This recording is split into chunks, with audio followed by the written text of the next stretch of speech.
ഒരു ചെറിയ പട്ടണത്തിൽ ജനിച്ചവന് വലിയൊരു സ്വപ്നം ഉണ്ടായിരുന്നു, ലോകത്തെ മികച്ച ഫുട്ബോൾ താരം ആവുക. അതിനുവേണ്ടി പരിശീലനം തുടർന്നുകൊണ്ടിരുന്നു. പക്ഷേ 11 വയസ്സിൽ അവന് ഗുരുതരമായ രോഗം പിടിപെട്ടു, ഗ്രോത്ത് ഹോർമോൺ ഡെഫിഷ്യൻസി. അവന്റെ സ്വപ്നങ്ങൾക്കു തടസ്സമായി.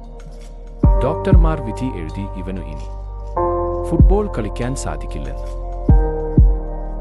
പല ക്ലബ്ബുകളും അസുഖത്തിന്റെ കാരണം പറഞ്ഞു ഒഴിവാക്കി. പക്ഷേ അവൻ തളർന്നില്ല, അവന്റെ ലക്ഷ്യം കൈവരിക്കുന്നതിന് വേണ്ടി പരിശീലിച്ചുകൊണ്ടിരുന്നു. ഒരുനാൾ അവനു മുന്നിൽ ബാർസലോണയുടെ വാതിൽ തുറന്നു. മെസ്സിയുടെ ട്രീറ്റ്മെന്റ് അവർ നടത്താമെന്ന് പറഞ്ഞു. പിന്നീടങ്ങോട്ട് നടന്നത് ചരിത്രമാണ്.